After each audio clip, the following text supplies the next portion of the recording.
Uno desafío también importante es la educación en primera infancia. Una de nuestras deficientes en coberturas ha sido precisamente ese grupo etario, creo que anda por el 2%, algo así que logramos cubrir. De hecho, el documento que fue público ayer menciona que el 40% de los niños y niñas no asistieron a la educación parvularia, todavía es un poco más adelante. Entonces, para entender un poco cuáles son los desafíos específicos en ese campo y cuáles son las acciones que el plan contempla, no sé si comenzamos también por usted. Igual les vamos a pedir brevedad para agilizar la participación.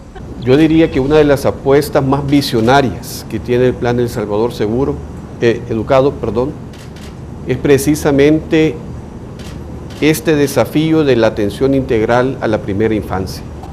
Cada vez más el conocimiento que se está teniendo sobre la importancia que tienen los primeros años de la vida de los niños y las niñas concluyen que es la etapa más determinante para ofrecerles las oportunidades para que puedan desarrollar todas sus capacidades en plenitud.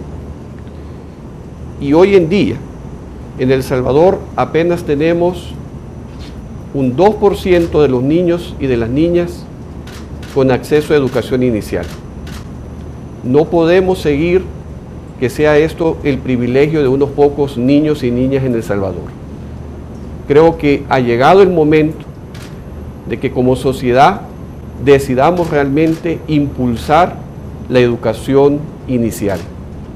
Y esa es la inversión más efectiva que como sociedad podemos hacer para ir cerrando las brechas de desigualdad que tenemos y para prevenir la violencia y darle sostenibilidad a estos esfuerzos de corto plazo. Creo que es una de las apuestas más acertadas y más visionarias del Plan El Salvador Educado.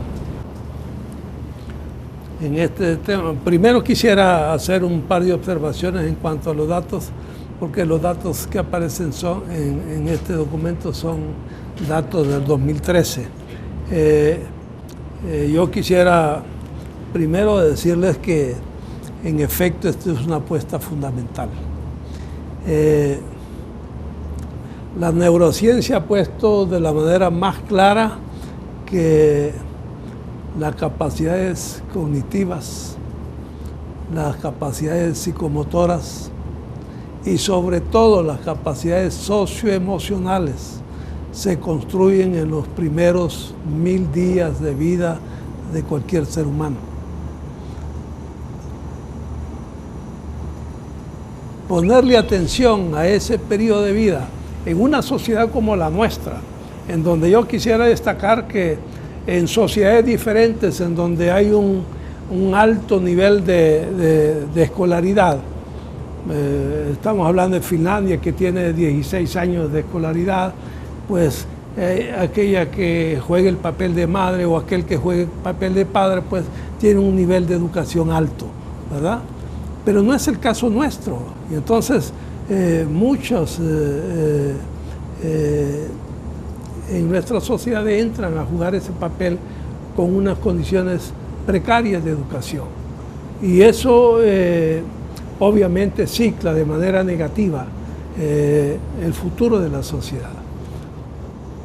Creo que es importante que nosotros aprovechemos cualquier esfuerzo en esta dirección para ver a la familia entera, ¿verdad? No ver solo al niño o la niña, sino ver también a la mamá, al papá o al grupo familiar, porque ahí es donde al final de cuentas se construyen esas capacidades socioemocionales o incapacidades socioemocionales de acuerdo a cómo se construya el ambiente en esos primeros 1000 días para los niños y las niñas. Así que este esfuerzo es un esfuerzo en el que estamos caminando. Quiero decirles que la semana pasada tuvimos un evento que a mí me llenó mucho de alegría, porque convocamos a alcaldes para firmar un convenio para que ellos nos acompañaran en el tema de educación inicial. Esa convocatoria fue hecha por la Mesa Técnica de Primera Infancia, una mesa en la que está, por supuesto, el Ministerio de Salud, está el CONNA, está el ISNA, está UNICEF, está la OEI, está el registro de las personas naturales, una cantidad importante de ONGs que trabajan el tema de educación inicial y primera infancia, y por supuesto el Ministerio de Educación.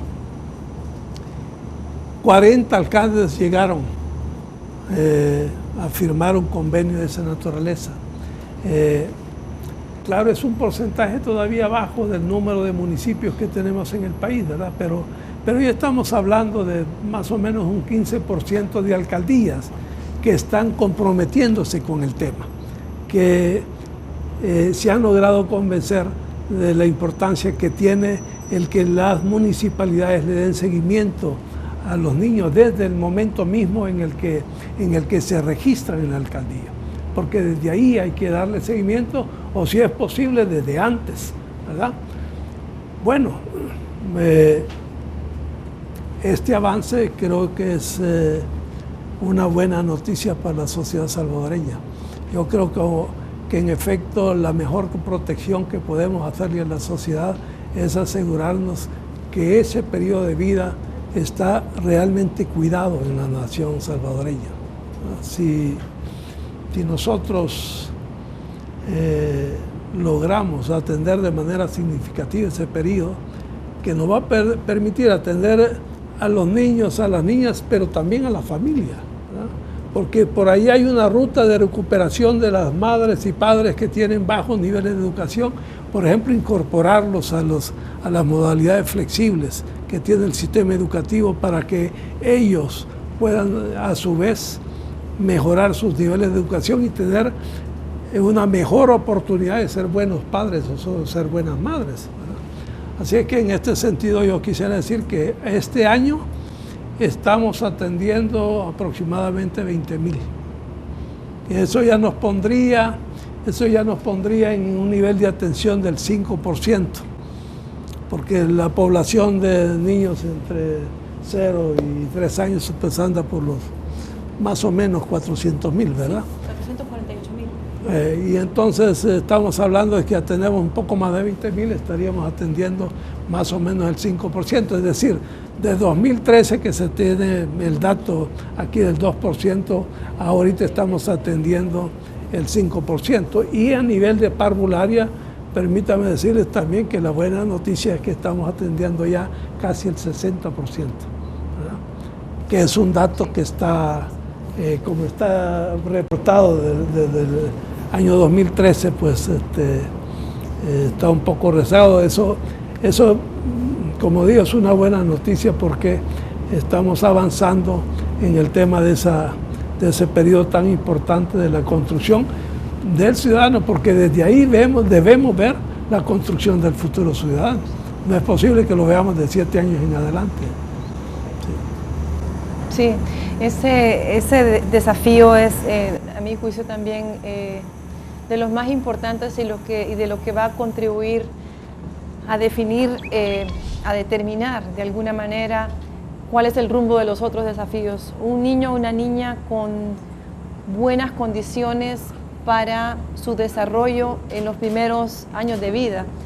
Y esas buenas condiciones, de acuerdo a la neurociencia, lo define el amor, el afecto, la comprensión de la familia, de la niña y del niño, y la buena alimentación, incluyendo la lactancia materna. O sea, esos son los dos elementos, y es interesante cómo la neurociencia tiene fotografías del cerebro, un cerebro de un niño bien alimentado, pero sin afecto, sin condiciones de apoyo moral, de reconocimiento de familia, muestra las mismas características que el de un cerebro de un niño desnutrido, para que vean la importancia del afecto en las conexiones de las redes neuronales en la primera infancia. Entonces, primera infancia significa enfrentar creencias culturales, tradiciones, creencias de nuestra cultura que realmente van en contra de todo lo que está sugiriendo la neurociencia, incluso gente con educación, que no entiende la importancia de estar con sus hijos, de hablarles, de darles cariño, de contarles cuentos, de cantarles. Hicimos una pregunta en la FESAL del 2008 hicimos unas preguntas para identificar cómo son las prácticas de crianza en esas edades en nuestro país. Eso es 2008, o sea, eso puede haber cambiado. Y la pregunta era, ¿usted juega con sus hijos, los lleva a pasear? Y esa era un tipo de pregunta. Y la otra era, ¿usted le lee cuentos, le canta, le cuenta historias? Bueno, los resultados. Los papás hombres, apenas un 8% dijo que lo sacaba a pasear. Un 6% dijo que jugaba. Y en el caso de las otras tipos de actividades más finas, solo un 2% de los papás. Y esas son encuestas de nivel nacional. Y en el caso de las mamás, subía un poco. Entonces, las mamás había un 52% que lo sacaba a pasear, un 28% que jugaba, y las cifras para lectura, tareas, andaban por 14, 15%. Entonces, uno diría que eso que es tan fácil, digamos, ir a pasear, porque de por sí uno pasea también, pues no se hace en nuestra cultura. Entonces, estamos apelando a un cambio realmente de prácticas de crianza, y lo que está proponiendo este desafío, el desafío 3 de atención integral a la primera infancia, es universalizar la educación de 0 a 3 años y de 4 a 6. En 0 a 3 años se trata de trabajar con la familia de estos niños, porque no es que lo vamos a institucionalizar, no, se trata de que toda persona en este país que tiene la responsabilidad de una criatura tiene que tener orientación, formación de cómo criar, cuáles son las prácticas adecuadas de crianza, cómo debe de interactuar, y a eso aspiramos.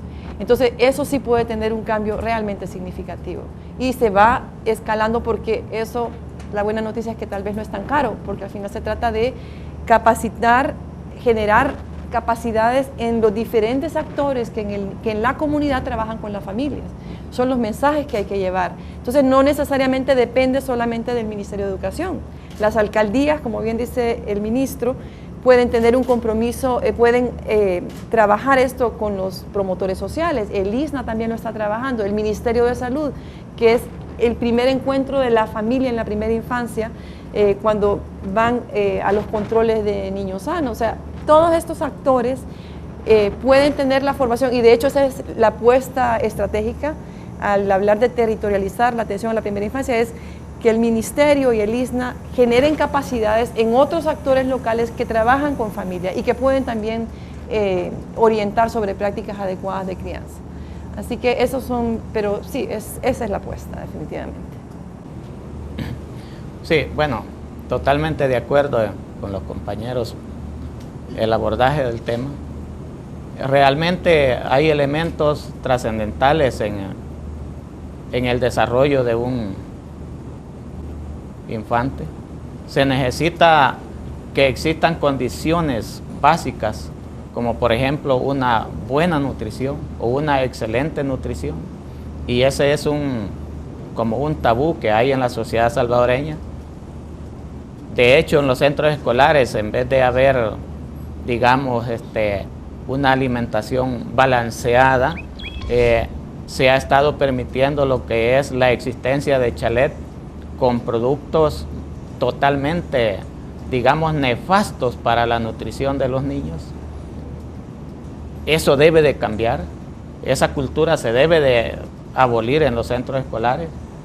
Esa nutrición debe de ser, digamos, fundamental para que dentro del proceso de crecimiento, tanto biológico como psicológico, y todo el proceso de adquisición de habilidades, destrezas que va logrando la niña o el niño, sean concatenados en esa dirección, porque fortaleciendo esa área también va a tener oportunidades en su proceso de desarrollo psicosocial de poder adquirir esas habilidades, esos conocimientos previos, esas destrezas, para que en el futuro, a la inserción o el paso hacia lo que es, digamos, la parvularia y luego a lo que es la educación básica, ese niño, esa niña haya adquirido esas cosas, ¿verdad? De tal manera que también es un reto, y que el plan El Salvador Educado lo recoge y lo contempla como propuesta, en la relación que debe de existir de la familia, el acompañamiento de la familia a esos niños y a esas niñas, de tal forma que, digamos, también es un reto de que los diferentes actores, digamos, de la sociedad puedan fortalecer las relaciones, fortalecer la vivencia de la familia, y en eso tiene que ver incluso la parte financiera. Una familia que no tenga el mínimo de ingresos va a tener dificultades en la nutrición, y la nutrición es base del desarrollo, digamos, del niño. Entonces hay que fortalecer también esa área, hay que convencer a los líderes del país en la parte económica que es necesario y necesaria y urgente que la familia tenga ingresos mayores, ¿verdad? ¿Por qué? Porque de esa manera va a adquirir más productos y mejores productos para que pueda consumir su niño o su niña y que no esté a expensas de comida chatarra. Yo creo que hay que fortalecer esa área, hay que concientizar a la parte de los entes financieros que hay que fortalecer los ingresos de la familia, y ahí pues es un campo muy amplio. Pero aparte de eso, también es importante que los maestros o maestras que van a atender a esos niños en esta etapa deben de ser los mejores maestros y maestras y más capacitados, con mejor desarrollo, con mejores habilidades, con mejores capacidades, y no como hoy en día que, por ejemplo, en los centros escolares a esos niveles de parvularia a veces se mandan, cuando no hay maestro especializado o no hay maestro de ese nivel, se manda al profesor o profesora que le queda mal al director o a la directora. Eso hay que superarlo. El sistema educativo debe de formar educadores en esos niveles que realmente estén comprometidos con la niñez, que estén comprometidos con ese amor que necesitan, porque el niño de la casa, de la familia a la escuela, digamos, necesita convertir el estrés en una oportunidad de desarrollo, en una oportunidad que fortalezca la adquisición de esas habilidades y destrezas.